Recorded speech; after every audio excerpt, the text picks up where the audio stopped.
Okay, my lovelies, so this is the long-awaited relationship segment. Please excuse my mess here. It's a process. I ran out of bleach. I have to get more, so please ignore the orange of my hair. So this is the relationship segment, and because there is so much to go over, it will be in 2 parts. And you will notice a lot throughout this segment that it mentions that dating in early recovery is not a good thing. It's not a horrible thing, but it's not recommended. A lot of therapists, counselors will recommend that you concentrate more on yourself during the first year of your recovery. And that is because you, in this time, are more important than worrying about a romantic relationship. So, you will hear that a lot throughout this segment. Dating in early recovery is not more important than you making sure you get and stay sober. So, with that in mind, we will start. Relationships give our lives substance and meaning. They are interwoven into the very fabric of the tapestry of our lives. Without them, life as we know it would be quite empty and unfulfilling. And mind you, we are not just talking about romantic relationships. We are talking about friendships, business relationships, family relationships, romantic relationships, the different types of relationships that you can have out there, not just a romantic relationship between you and a partner. Relationships with others give our lives meaning. They define who we are. They bring us great joy and sometimes great sorrow. We have important relationships with people we love. We have friends who offer their companionship, support, and encouragement. And we have professional relationships with colleagues and coworkers. We also have a relationship with ourselves. We get to wake up with ourselves every morning and go to bed with ourselves every night. We live in our own head all day long, which is why we should make it a pleasant place to be. We are the only the only person we can never lose or leave. Having a healthy relationship with ourselves is just as, if not more, important than having healthy relationships with others. Indeed, relationships are vital to our survival and our happiness. And that, I would like to make a stronger point on that. Relationships with ourselves can sometimes be very intense. Sometimes can be very hateful too. So as it said, we're always in our own minds. All day, every day. So make it a pleasant place to be. Have a good relationship with yourself. A healthy relationship. Because that matters. It may not seem like it does, but it does. If you do not have a healthy relationship with yourself, if you do not love yourself, you are going to find it hard to love and care about others. So make sure you have a healthy relationship with yourself before you try and have healthy relationships with others. The importance of establishing healthy relationships. The key to a happy life is not just to have relationships, but to have healthy relationships. In recovery, we must work to establish health and wellness in all areas of our lives. This includes how we interact with the world around us, how we approach the very sacred relationship we have with ourselves, and how some communicate with higher powers. That's another thing to have, is a good relationship with your higher power. If you do not have a good relationship with your higher power, it breaks faith, basically. If you do not have a good relationship with the thing you believe in, how are you going to continue to have faith in the thing you believe in? So, healthy relationships with others help us to evolve in our recovery process and help foster personal growth. They should be supportive, stable, and reliable. They enrich our lives and help us to navigate the darkness when we lose our way. It is so lonely without having relationships, healthy relationships. And I say specifically healthy relationships because you could still be in a relationship, and if it's toxic, you still feel lonely. It is imperative to have friendships, business relationships, family relationships, relationship with yourself. It is imperative to have these relationships for personal growth. Having a healthy relationship with yourself will largely determine how much you enjoy your life. If you are your own best friend, you will generally be a content and well-adjusted person. And a healthy relationship with the God of your own understanding will help you achieve the best and highest version of yourself. Experiencing inner peace, feeling connected to a higher consciousness, faith, hope, and trust. These are just a few of the many benefits of having a healthy relationship with your higher power. Again, it's that lies in the faith. How are you going to believe in your higher power if you don't have faith in them and if you don't have a decent, healthy relationship with that higher power? It's just a matter, you get faith, you get trust, you feel loved, you feel safe. And faith is important. It really is. To have faith in someone or something is important. So having healthy relationships with others. Many people in early recovery have a difficult time with relationships with other people. And themselves too, to be honest. Because of their addiction to drugs or alcohol, their lives often revolved around toxic relationships, which we'll talk about shortly. Knowing the qualities of a healthy relationship is the first step to pursuing and developing them in your life. If you don't know what to look for, you won't know it when you see it. Here I've got a few things listed, a few attributes of a healthy relationship listed. That way those watching this who don't know what to look for will now know what to look for in a healthy relationship. The many attributes of a healthy relationship supports recovery, not addiction. If you've got someone in your life that is, oh, come on, it's just partying, it's just a little bit of fun, that is not a healthy relationship. That is a toxic relationship. Feels good in your soul. It's built upon mutual respect. Involves healthy communication. So if you're mad, if something bothered you, you need to communicate that. If you're upset, if you're hurt, if you're lost, if you're confused, you have to communicate that with your loved ones, with your relationships, with your friends, family. Centers on the health and wellness of each individual. Encourages you to achieve your highest good. Respects personal boundaries. That is a huge thing for relationships. They have to respect your personal boundaries or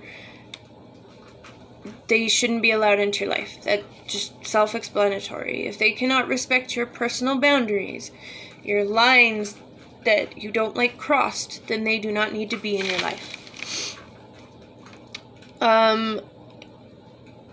A healthy relationship is trustworthy and reliable, is kind and caring, makes you feel good about yourself, builds you up, makes you feel safe, makes you feel supported, enriches your life, and brings you a sense of peace and contentment. All in all, a healthy relationship should add value to your life. It should encourage you to be your best self, and developing a healthy relationship takes time and commitment, and it is built upon a foundation of trust, respect, caring, and kindness. Because who wants to be friends with a negative Nancy? I hate to sound cringy, but seriously, who wants to be friends with someone who's always negative, always bitching, always moaning about this, that, or the other? Or who wants to be friends with someone they can't trust? Why would you be friends with someone who's either going to steal from you, talk about you behind your back, create rumors? That's not someone that you want to have a relationship with at all. And it's not going to be a healthy relationship if that is how the person is. So, make sure that When you have a relationship with someone, you can trust them. They make you feel good about yourself. The friendship itself, the relationship itself makes you feel warm inside when you think of the person. That is a healthy relationship. Toxic relationships with others can poison your life and lead to a reoccurrence or relapse. You've probably heard the adage, you are who you hang with. The people you chose to have relationships with will greatly affect your sense of well-being, your recovery, and your peace of mind.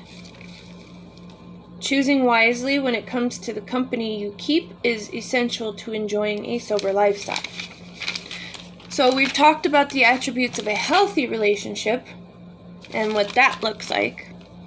Now we're going to go over the attributes of a toxic relationship and what that looks like. It's the opposite of what a healthy relationship is.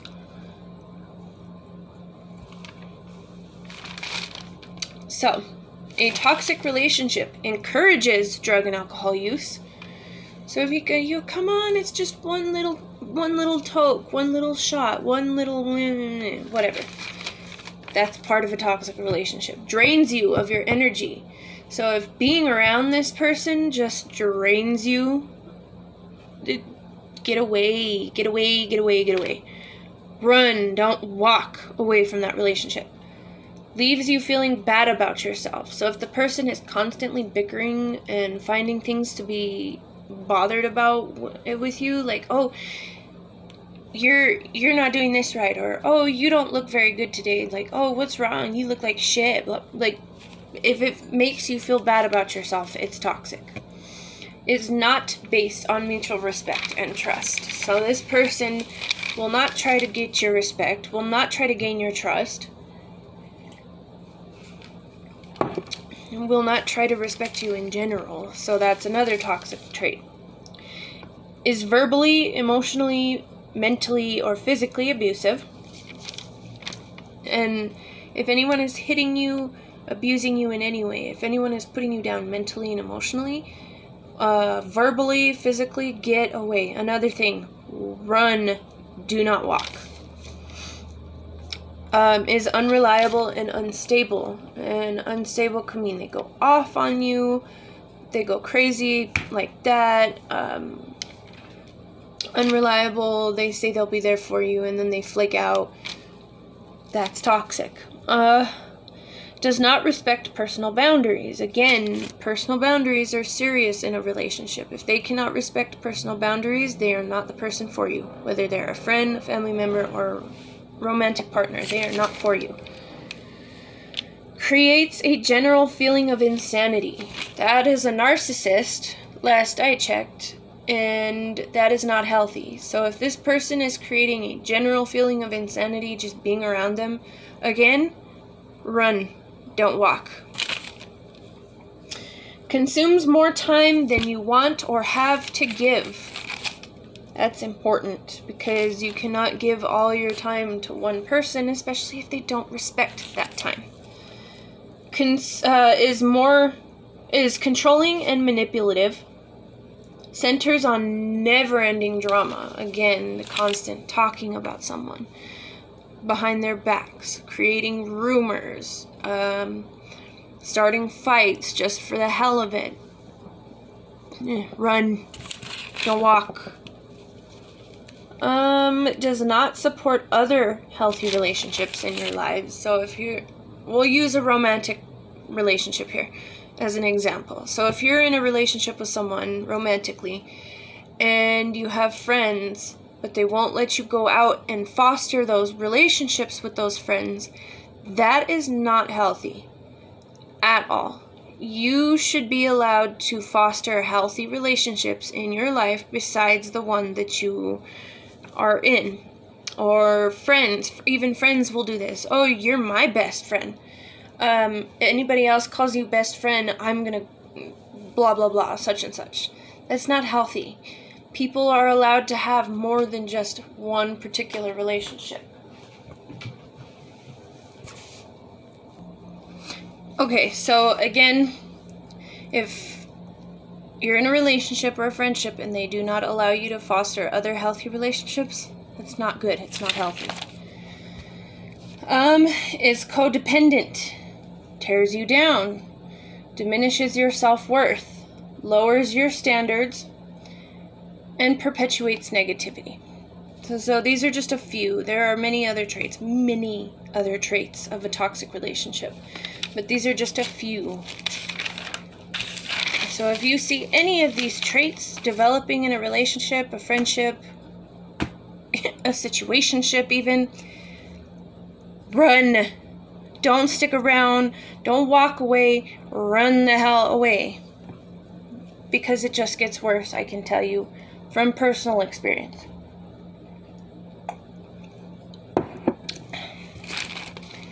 As you continue to work on yourself and your recovery, you will be less likely to engage in these types of relationships. You will find them unappealing because they take away from your life rather than adding to it. They create drama and chaos. It is especially important to be mindful of the people you are in relationships with. If you continually expose yourself to toxicity, you may have a reoccurrence as a result. Guard your recovery as if your life depends on it, because it does. I have been almost 8 years clean. And if I were to have a reoccurrence, I might not make it through. I could overdose. I just had a former friend who overdosed, and it's like, come on. Like, get your head out of that lifestyle or you're gonna lose your life. Stop being toxic yourself and stop being around toxic people, because all that does is affect your recovery journey. And the one thing that we are avoiding as addicts is relapse. Toxic relationships will bring you back to relapse. So, having a healthy relationship with yourself. When you have a healthy relationship with yourself, you are more likely to have a healthy relationship with other people. If you are abusive, unkind, disrespectful, or destructive towards yourself, you are more likely to accept this kind of toxic behavior from others as well. So if you beat yourself up all the time, you're more likely to just be like, oh, whatever, okay, just ow, ow, rolling with the punches, basically. Let's be honest, an addiction to alcohol or drugs like heroin, crystal meth, or prescription painkillers leads to a dysfunctional relationship with yourself. Because you have to deal with guilt and you're mad at yourself. So, in active addiction, you are unkind to yourself, you abuse your body, and you do things you're not proud of in order to get your fix. So it brings guilt and self-hate and regret and all those feelings that make you unkind to yourself. Recovery is all about healing and learning to love yourself. Either to finally love yourself or to love yourself again. Like developing a healthy relationship with others, becoming your own best friend is a process that takes time and dedication. As you work your program, you will undergo a transformational process that will teach you how to accept yourself, flaws and all. Here are 6 tips for developing a healthy relationship with yourself. Stop the negative self-talk. If you find yourself negative self-talking, stop it and think of something positive about yourself that you like. Think of something positive that, my goodness, what are you good at? What do you like? What do you, just something positive. Stop the negative and say at least one thing positive about yourself that you love and appreciate. Stay sober, no matter what happens. Stay sober. It is not worth it to relapse. I promise you. Do things that make you feel good about yourself, like exercise, or modeling, or whatever makes you feel good about yourself. Do it. Set goals that will boost your self-esteem. Hang out with positive people who support and encourage you. And forgive yourself for your past mistakes and move on. Cultivating a healthy relationship with yourself is an ongoing, lifelong process, but it is the greatest investment that you can make in yourself. You want a healthy relationship with yourself because, as I said, if you're not happy, if you don't love yourself, you're not going to love others. Having a healthy relationship with your higher power. Having a relationship with a God of your own understanding is a very personal matter. Therefore, it would be intrusive of me to tell anyone how to develop a healthy relationship with your higher power. However, I do suggest prayer, meditation, and 12-step work as great places to start. That's just to start. Remember, spirituality is vital to your recovery. Trust the process and go at your own pace. Remember, recovery is an exciting journey of self-discovery and personal growth. It is not a race. It is not a competition. I've had a few people go, "Oh, you're only 7 years clean." "Oh, well, I'm almost 20 years clean." And I'm like, good for you. Really, good for you. But it's not a competition. Developing healthy relationships with others, yourself, and the God of your understanding is a process, so just take it one day at a time. Yeah, sobriety is not a competition. It is not a race. You don't have to be the first person to get sober for this long, or, "Oh, I'm this sober. How many years sober are you? Oh, you're only that many years sober? Oh, I have this many years sober." No. It is not a race, not a competition. You do not have to compete with other addicts, other recovering addicts. So please do not be that person that, "Oh, you're only that many years sober," because that could also push someone into a reoccurrence. So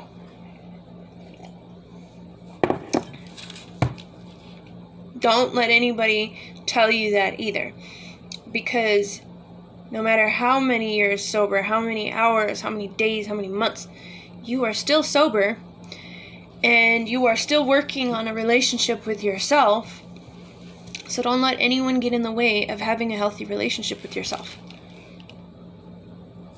Why are relationships so challenging for recovering addicts?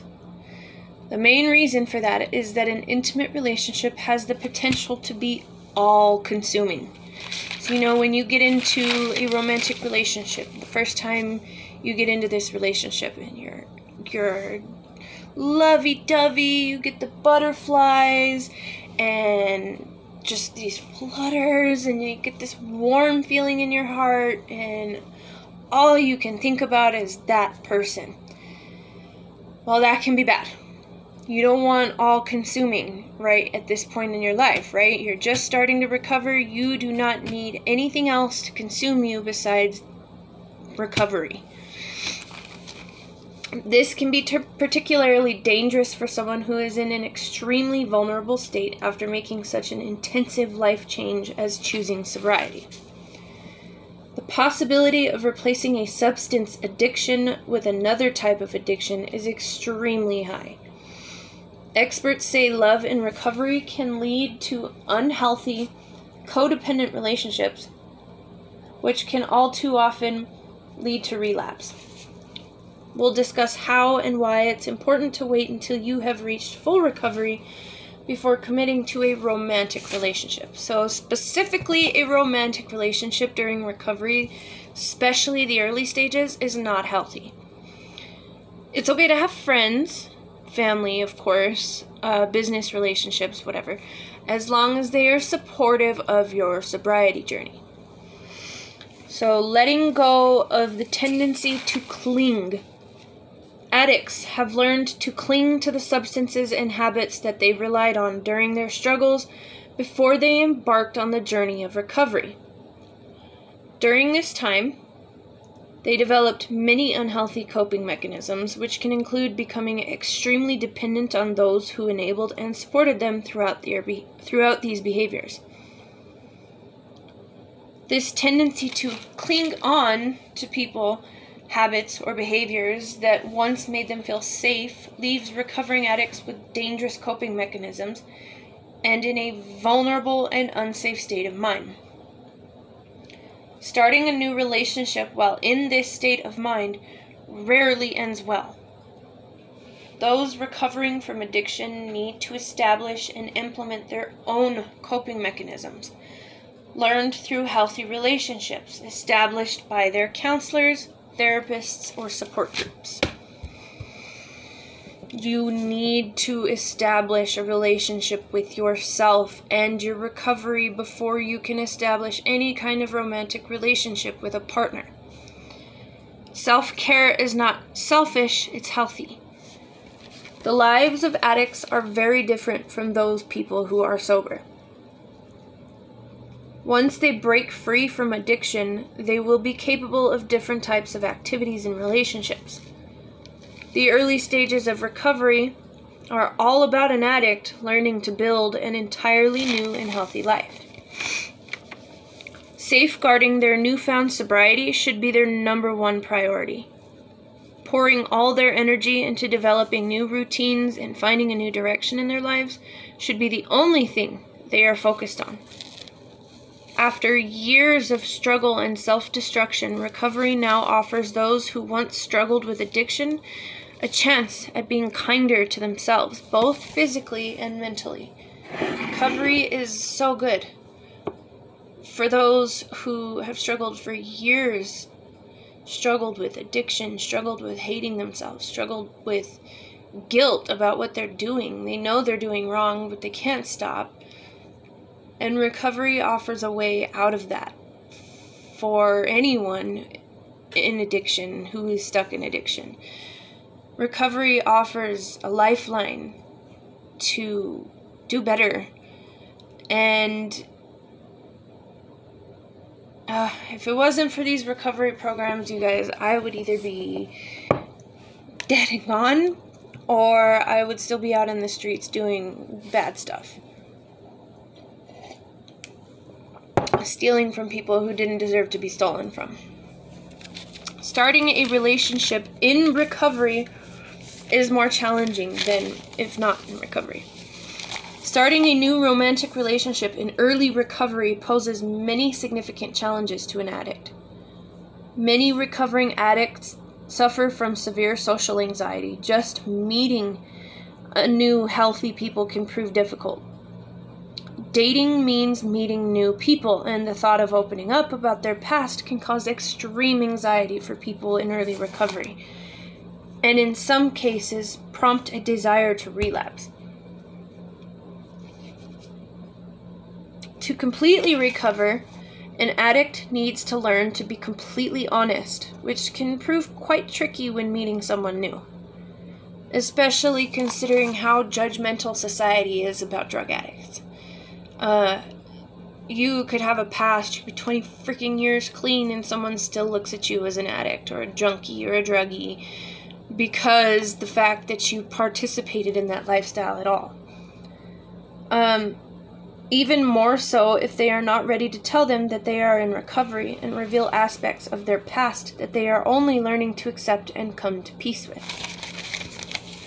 People in early recovery should refrain from putting themselves in uncomfortable situations for which they are not ready. You shouldn't be putting yourself in any uncomfortable situation to begin with, but if you are a recovering addict, it's even more imperative to not push yourself into an uncomfortable situation because it does lead to relapse. When it comes to dating, meeting someone for a drink is a social norm.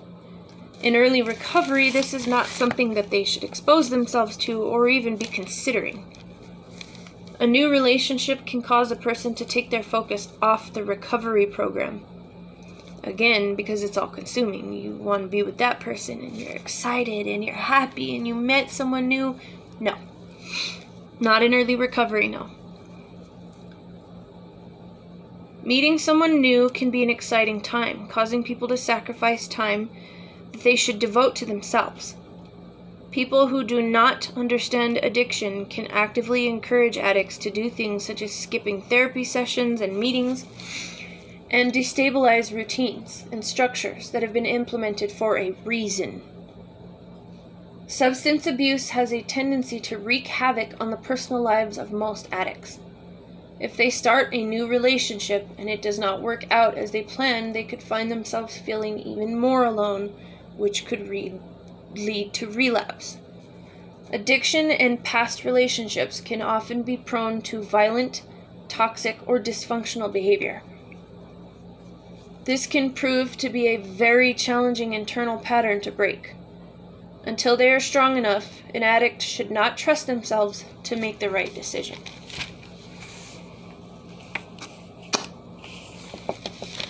So guys, we will be going on to part 2 after I upload part 1. And part 2 will begin with, we might have to do a third part, but we'll get there when we get there.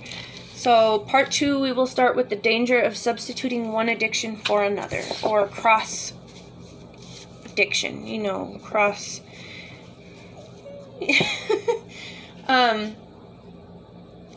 Going from one addiction to another could be anything from substances to relationships. You can be addicted to being in a relationship, which is why it's not healthy to get into a relationship in your early recovery stage. So we will be going over that next, and we will go from there, and why waiting is so important, and the, what is it?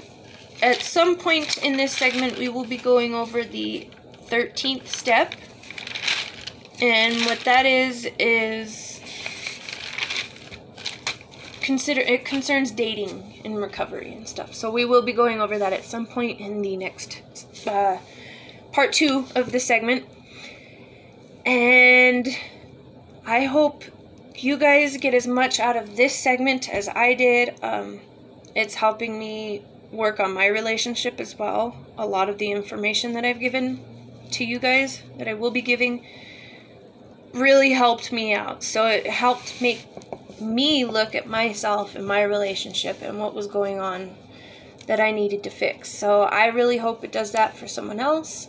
And if those in recovery who see this are seeing this, I really hope that the information I'm giving is helpful, that it helps someone, because if it helps even just one person, then I will have done my job.